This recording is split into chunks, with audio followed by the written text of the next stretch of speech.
everybody. Welcome to another episode of August Indie Comic Book Recommendations. I'm your host, Keith Gleason, creator of the Mighty Mascots and promoter for the Plastic City Comic Con and host for Indie Comics Relay Live. So, without further ado, let's check this out. Before we get into that, I just want to remind everybody that Plastic City Comic Con is finally happening this weekend.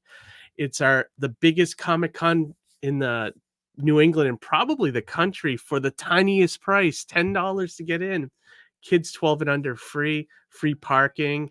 And yeah, hope to see you there. Check out all this. I mean, look at this guest list. It's insane. We have over 250 tables setting up with comic retailers, crafters, artists, writers, vendors. So it's going to be nuts. We're going to have a great time. So this Saturday, August 19th, from 10 a.m. to 5 p.m. Be there or be square. All right. So let's get back into the video. So I've been doing these videos for probably about nine months or so. And basically I go through my, when I order my comics, I go through DCBS and I go through the previous catalog and I, make my order. But I also note down like a handful of indie books that I think look cool. And I figured, why not make a video to give you guys some recommendations, to put on your pull list at your local comic shop, or just to put it in your head that something cool's coming out, that you might not know of. And yeah, so it's just a sort of like here's an indie spotlight, kind of thing. So without further ado, let's start with our first one here, and that is Canary #1 by Scott Snyder and Dan Panosian. It looks like Scott Snyder is the writer on this, and Dan's the artist and cover artist. This is put out by Dark Horse Comics. It's #1. It's it looks like a cool Western kind of comic. It's about like right here it says, in 1891 a mine collapsed into itself. What was the dark substance found 666 feet underground, blending modern horror, historical fact, and Western lore. Scott Snyder and Dan Panosian have created a uniquely terrifying thriller with Canary. Yeah, this sounds great. I've been enjoying Scott Snyder's his personal work, his indie work has been great. So you can always tell the creators have a little more of energy with their work when they're doing indie, because it's creator owned and they're a little more into it because it's the kind of stories they want to tell, So, and that's the same thing with this book, Canary. So I just love this cover too. I mean, this guy looks pretty badass, So it does not say whether this is a mini series or not, but it's a comicsology collection. And with previous Scott Snyder ones, it seemed to be about 3 issues, and they were 3 thick issues. So it was almost like a 6-issue mini that was that they released like 2 issues per volume. So I'm guessing if that follows true with what's come before, that this will be 3 issues, but it does not say here. I kind of wish previews, if you watch this at all, it'd be nice and helpful, I think, for people if you let them know if this is a mini series or an ongoing, what's the deal? Like, I think people kind of want to know that little bit of information. But anyways, this looks great. So if you're into Western, and these two are creators that are, putting out some great stuff. So check out Canary. So if you want to order that, you're going to give your comic store this code up here, the August one, and let them know that you want Canary. All right. On to our next one is Giant Robot Hellboy #1. This is a 3-part Hellboy miniseries written by Mike Mignola and art by Duncan Fegredo. Now, I collect Hellboy here and there. I been buying like the big omnibuses so I can catch up on the older stuff. But this miniseries, I'm probably gonna grab. I'm a very big fan of the giant mech stuff, the kaiju battle, things like that. And this sounds like so much fun. It is a giant robot Hellboy, just like the title says. The other point, I know Duncan Fegredo has been doing a lot of artwork for Hellboy, and he's an old school guy that I love his artwork. I from back in the Vertigo days. His, he has so much motion, and I love his stuff. He's one of my favorite artists that works in comics, and it's always nice to grab something from him every once in a while. He used to do some of the best painted covers. You might have seen some of his like covers on like the Lucifer series for Vertigo. But yeah, this is so much. This is such a fun idea that I cannot just not get this. So I love this cover, and so I'll be picking up Giant Robot Hellboy, and it's 3 issues, so it's not much of a commitment at all. So check that one out. All right, moving on to our next book. This is Drive Like Hell #1, written by Rich Dueck, as I think is how you say it, and Plastic City Comic Con guest Alex Cormack. But these two together have made some great books. This is like, I think, their third or fourth collaboration. There might be more that I'm not aware of, but they do horror well together. They just the series they've done Sea of Sorrow, Road of Bones, and then there was just another one recently. I forget the name of it, but they usually do it for IDW. So it's nice to see them, jumping over to the Dark Horse. Like, I feel like Dark Horse is putting out like a lot of great indie stuff right now. There's other companies too, but I feel like Dark Horse, there's the striking gold with all this stuff that they're putting out.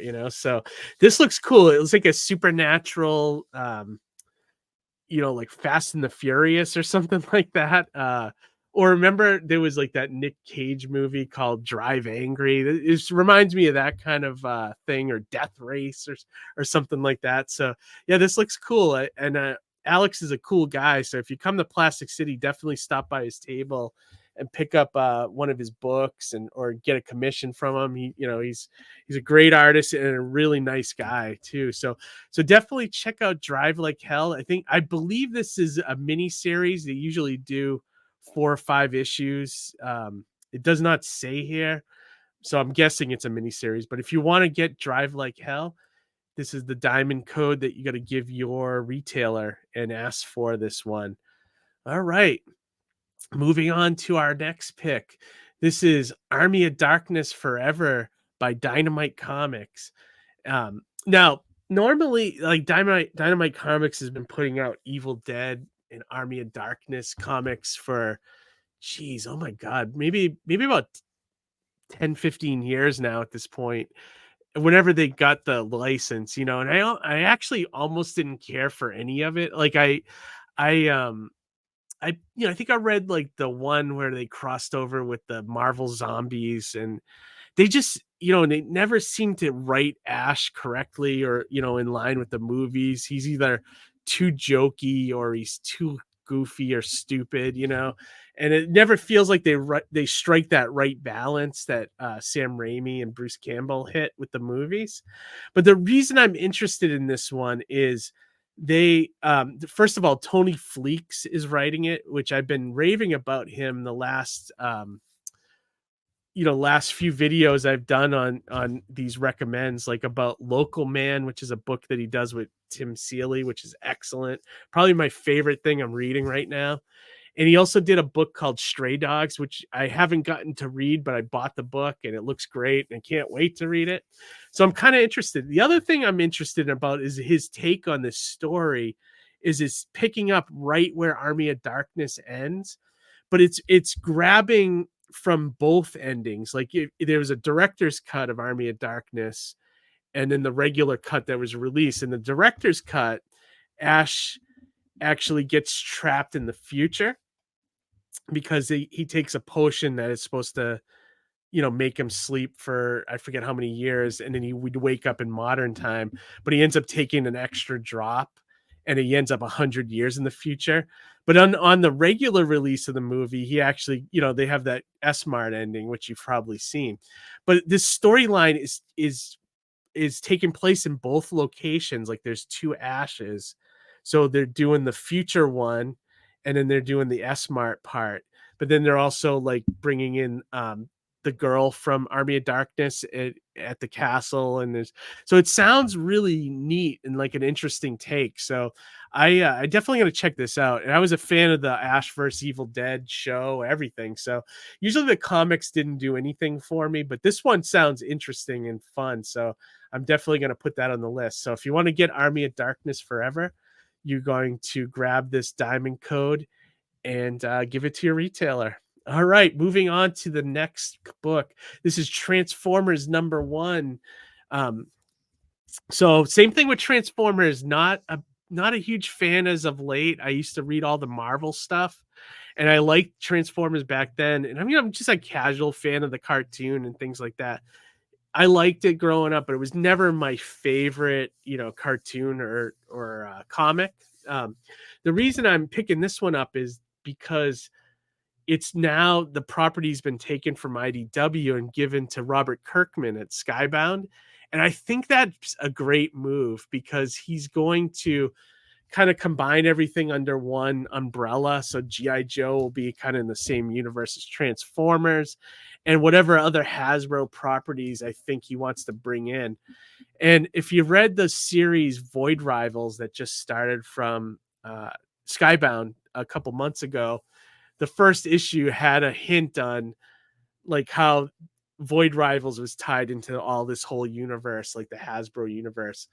So this is the ground floor for Robert Kirkman. And I don't think I've read anything by Daniel Warren Johnson, but I hear he's a good writer. So I'm excited to check out what they're going to do with this. I know they're coming out with some GI Joe one shots, so I'm going to check out all this stuff, and I hope he can kind of breathe some new life into these properties, that have kind of gotten stagnant. So yeah, I'm looking forward to it. So I put Transformers on my list, so I'm going to check it out. So if you want to check out the new version of Transformers, this is the diamond code that you would give your retailer, and get on the ground floor. This might be something, this might be a cool little revival, so check that out. And finally, our last book on the list is Gone. This is written and art is done by Jock. Now, if you're not familiar with Jock, he's an artist. They did a Losers movie years ago based off of the Vertigo series that Jock did most of the artwork for and Andy Diggle wrote. And I really like his artwork. And this is a new company called Distillery. I've been hearing about these guys. It's kind of like a creator owned kind of collective where they kind of come together and they put out some good stuff. There's a bunch of creators involved, including Scott Snyder and a few, I think James Tynion is involved. So yeah, this is going to be neat. There's going to be some good stuff. And this is the first series I think that they're putting out called Gone. And the other notable thing about this is I think this is the first time he's ever done both the writing and the artwork. So I'm curious to see what he comes up with. It's a little pricey, but I think the other thing is the books are oversized as well. So yeah, I'm looking forward to this. And now it says it's a series debut, so it doesn't say if it's a mini series or not. So I'm hoping, maybe it's like an Image series where the creator can go as long as he wants or short as he wants, but there's no set numbering. Maybe that's what it is. I don't know. But there is some previews here. So let's take a look at some of the artwork real quick here. It looks like about 6 pages. Yeah, I mean, I really like his stuff. I mean, there's some preview character designs. Yeah, look at it, just master storyteller, so this is great. It's like so good. Yeah, I can't wait to read this. This looks like a nice sci-fi kind of epic, so check that out. Gone. It's by Distillery. This is the diamond code you would want to give your retailer and have them order it for you. So the reason that I think it's important to grab these diamond codes and tell your retailers about it is most stores don't carry indie per se. Some do, and I don't mean to pigeonhole, but my experience is working at comic stores is they carry the big two, Marvel and DC, and a little bit of indie stuff. So if you want something, you should definitely shout it out to your retailers. Let them know that you want this stuff, because honestly, I think indie is where it's at right now. I think the most exciting stuff is coming from the indie world right now, you know. So get in on this first one by Distillery. I think this is going to be a cool company, and you know, they're going to release a lot of cool stuff with this. So all right, everybody, that's it for this episode of August Recommends. Thank you as always for watching, and like, subscribe, check out the channel, check out our live streams. You know, usually Monday or every other Monday, we do them live at 9 p.m. for about 90 minutes or so, and we interview indie creators, so you can find out about even more cool indie books, you know. So all right, everybody, have a great week. We'll talk to you later, and most importantly, read some comics. Talk to you later. Bye.